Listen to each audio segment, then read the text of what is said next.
जय श्री राधे। श्रीमद् भागवत गीता में भगवान कहते हैं, न हि कश्चितः क्षणमपि जातो तिष्ठत्य कर्मः कृतः। अर्थात कर्म योग, ज्ञान योग और भक्ति योग, किसी भी मार्ग में मनुष्य कर्म किए बिना नहीं रह सकता। यहाँ कश्चितः क्षणम और जातु, ये तीनों विलक्षण पद हैं। इसमें कश्चित पद का प्रयोग करके भगवान कहते हैं कि कोई भी मनुष्य कर्म किए बिना नहीं रहता, चाहे वह ज्ञानी हो या अज्ञानी।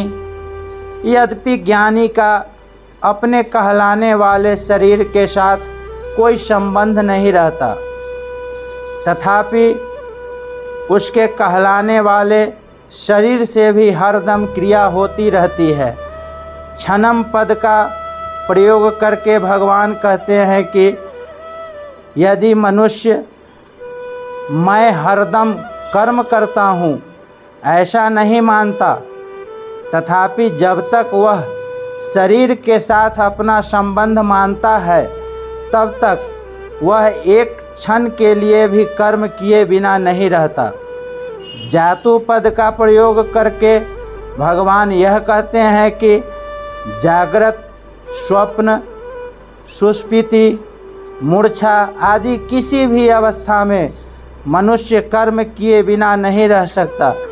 इसका कारण भगवान इसी श्लोक के उत्तरार्ध में अवशः पद से बताते हैं। इसका कारण भगवान इसी श्लोक के उत्तरार्ध में अवशः पद से बतलाते हैं कि प्रकृति के परवश होने के कारण उसे कर्म करने ही पड़ते हैं। प्रकृति निरंतर परिवर्तनशील है। साधक को अपने लिए कुछ नहीं करना है। जो विहित कर्म सामने आ जाए उसे केवल दूसरों के हित की दृष्टि से कर देना है। परमात्मा प्राप्ति का उद्देश्य होने से साधक निषिद्ध कर्म तो कर ही नहीं सकता।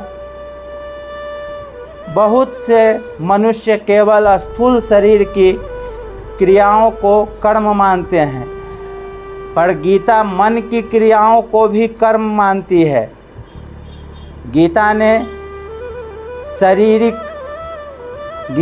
शारीरिक, वाचिक और मानसिक रूप से की गई मात्र क्रियाओं को कर्म माना है। शरीर वांग मनोह निर्भरयत्य कर्मः, शरीर वांग मनोह भीरत्य कर्मः प्रारभते नरः। जिन शारीरिक अथवा मानसिक क्रियाओं के साथ मनुष्य अपना संबंध मान लेता है, वे ही सब क्रियाएं कर्म बनकर उसे बांधने वाली होती है, अन्य क्रियाएं नहीं। मनुष्यों की एक ऐसी धारणा बनी हुई है कि जिसके अनुसार वे बच्चों का पालन पोषण तथा आजीविका, व्यापार, नौकरी, अध्यापन आदि को ही कर्म मानते हैं और इनके अतिरिक्त खाना पीना, सोना बैठना, चिंतन करना आदि को कर्म नहीं मानते। इसी कारण कई मनुष्य व्यापार आदि कर्मों को छोड़कर ऐसा मान लेते हैं कि मैं कर्म नहीं कर रहा हूँ, परंतु यह उसकी भारी भूल है। शरीर निर्वाह संबंधी स्थूल शरीर की क्रियाएं, नींद, चिंतन आदि सूक्ष्म शरीर की क्रियाएं और समाधि आदि कारण शरीर की क्रियाएं, ये सब कर्म ही हैं। जब तक शरीर में अहंता ममता है तब तक शरीर से होने वाली मात्र क्रियाएं कर्म है। कारण कि शरीर प्रकृति का कार्य है और प्रकृति अभी अक्रिय नहीं होती। अतः शरीर में अहंता ममता रहते हुए कोई भी मनुष्य किसी भी अवस्था में क्षण मात्र भी कर्म किए बिना नहीं रह सकता, चाहे वह अवस्था प्राकृतिक प्रवृत्ति की हो या निवृत्ति की। प्रकृतिजन्य गुण प्रकृति के परवश हुए प्राणियों से कर्म कराते हैं। परवश होने पर प्रकृति के गुणों द्वारा कर्म कराए जाते हैं, क्योंकि प्रकृति एवं उसके गुण निरंतर क्रियाशील है।